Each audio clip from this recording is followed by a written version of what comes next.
Hello student of 8th class. Chapter number हमारा 10 है, social justice, वो रनिंग में है। कल जहाँ तक करा दिया था अब उससे आगे बढ़ते हैं, देखते हैं क्या है।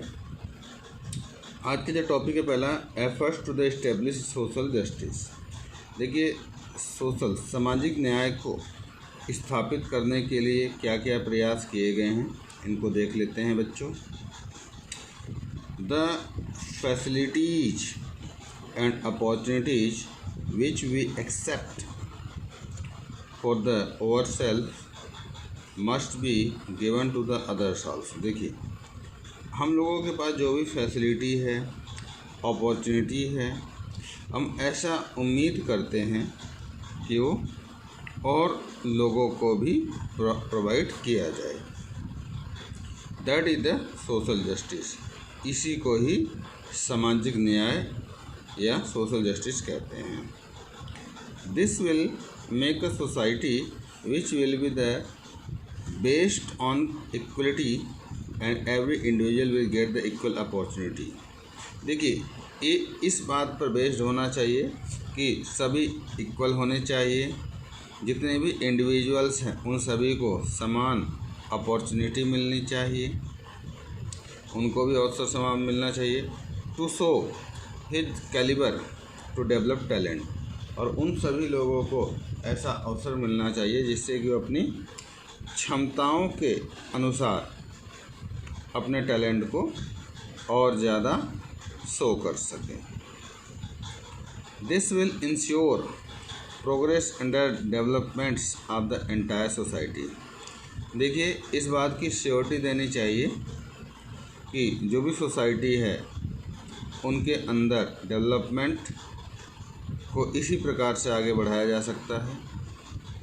The government is working to establish the social, economical and political justice. देखिए, सरकार प्रयास कर रही है कि समाज के अंदर सामाजिक, आर्थिक और पॉलिटिकल न्याय की व्यवस्था हो सभी के लिए, सभी वर्गों के लिए, चाहे वो छोटे हों बड़े हों, किसी भी जाति से क्यों न हो। The deprived and the backward communities have recognized by the Indian government। देखिए, ऐसी बहुत सारी कम्युनिटी हैं, समुदाय हैं जो बहुत ज़्यादा पिछड़े हुए हैं, उन सभी को भारतीय गवर्नमेंट के द्वारा पहचान की जा रही है।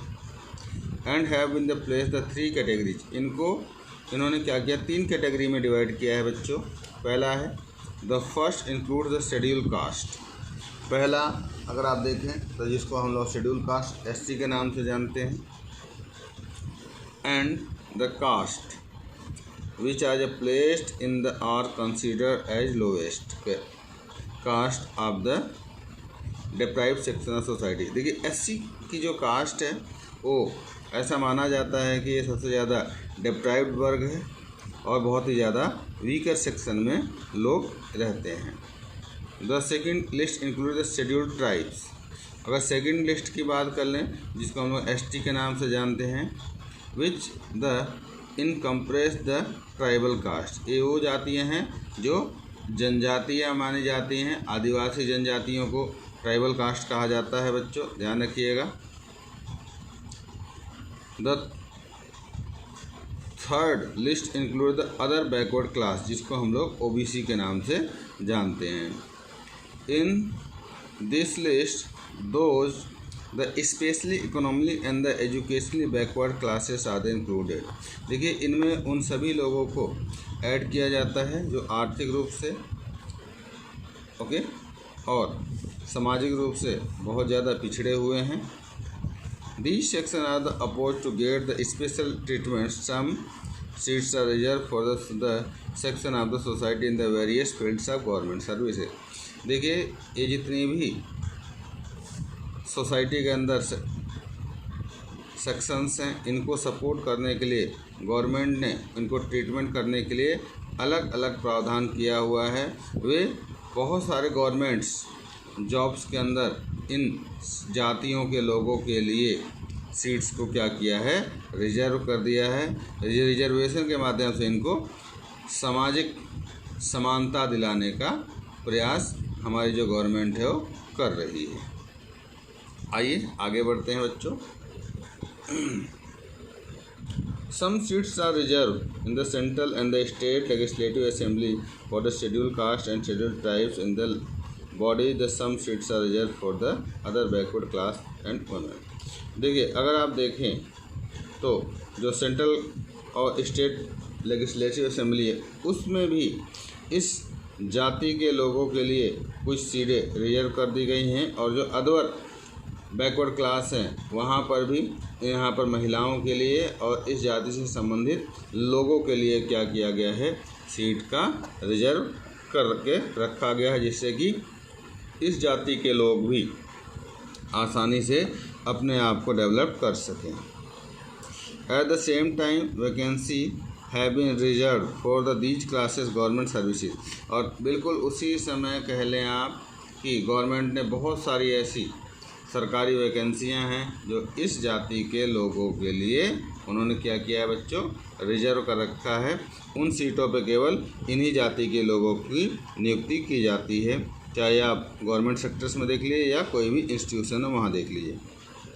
The some party is the applied on the other development programme the schemes introduce by the government. और बहुत सारी ऐसी पार्टियाँ हैं जिन्होंने इस तरह के डेवलपमेंट प्रोग्राम में स्कीम में अपने आप को इंट्रोड्यूस किया हुआ है। Out of these governments programme and the schemes some programmes and the schemes are exclusive introduced by the these class for the government. देखिए, बहुत सारे ऐसे प्रोग्राम्स हैं जिनका संचालन गवर्नमेंट के द्वारा या बहुत सारी प्राइवेट संस्थाओं के द्वारा किया जाता है, जिससे कि इस क्लास के जो लोग हैं उनके लाइफ में चेंजेस हो सके। Second point, law have been enacted to stop the eliminate the caste discrimination and the untouchability in the society। देखिए, बहुत सारे ऐसे कानून बनाए गए हैं जिसके समाज के अंदर जो भेदभाव वाली नीति है, चाहे जाति से संबंधित हो, कास्ट से संबंधित हो या वर्ग से संबंधित हो, उसके ऊपर सोसाइटी में रोक लग सके। The provision of the punishment have the made striker for the aristocrat and the derogatory acts commitment against the three sections through the amendment in the scheduled caste and scheduled tribes, the act 1899 में। यदि देखिए इस cast के लोगों के लिए उनकी सुरक्षा के लिए ये कोई उनके साथ किसी भी प्रकार का गंदा मजाक न कर सके, उनको नीचा न दिखा सके, उनके साथ किसी भी प्रकार का अभद्र व्यवहार न कर सके, इससे संबंधित 1989 में एक एक्ट बनाया गया था जिसको SC एक्ट के नाम से जाना जाता है, जिसमें कोई भी अपर कास्ट का व्यक्ति इन सभी प्रकार को दबाव नहीं बना सकता है और इनको अपना गुलाम नहीं बना सकता है। सोसाइटी में सभी को इक्वल रखने के लिए सरकार ने इस तरह के कानून का प्रावधान किया है। Third point, strict punitive provision are made through the legal framework to stop domestic violence। देखिए, सरकार ने जो घरेलू हिंसा है उसको दूर करने के लिए बिल्कुल स्ट्रिक्ट लीगल फ्रेमवर्क तैयार किया है। If the leasing the womens, और बहुत सारी महिलाओं के साथ जो ईव टीजिंग होती है, छेड़छाड़ होती है, उसके लिए भी गवर्नमेंट ने बहुत ही ज़्यादा सख्त नियम बना रखे हैं। The constitution make the provision to the provide the equal opportunity for the livelihood for the man and women. देखिए, संविधान में सभी लोगों के लिए, चाहे महिला हो चाहे पुरुष हो, उनको अपना जीवन यापन करने के लिए सभी को इक्वल अवसर प्रदान करने के लिए सुविधाएं प्रोवाइड करी हैं। Give the equal pay for the equal work. उन्होंने कहा है कि चाहे महिला हो पुरुष हो, अगर वो इक्वल वर्क कर रहे हैं तो उनके लिए इक्वल पेमेंट की व्यवस्था होनी चाहिए बच्चों। फोर्थ पॉइंट देखते हैं बच्चों, child labour has been the proclaimed and the awful elementary education has the been the made the compulsory and free now. देखिए, चाइल्ड लेबर को पूर्ण रूप से हमारे यहाँ पर बैन कर दिया गया है और एजुकेशन को फ्री कर दिया गया, चाहे किसी भी सेक्शन का बच्चा हो उसको एजुकेशन से वंचित नहीं किया जा सकता। फिफ्थ पॉइंट बच्चों देख लेते हैं क्या है। Vacancy in the various government service have been reserve for the differently able people and. देखिए बहुत सारी ऐसी वैकेंसी है जो गवर्नमेंट्स की निकलती है, उसके अंदर कुछ सीटें क्या कर दी गई हैं, रिजर्व कर दी गई हैं जो डिफरेंशियल एबल पीपल होते हैं, यानी कि जो कुछ हैंडीकैप्ड होते हैं, कोई अलग अलग प्रकार से लोग हैंडीकैप्ड हो सकते हैं। उन सभी लोगों के लिए सरकार ने क्या किया है, जो सीट्स हैं उन्होंने उनको रिजर्व कर रखी है।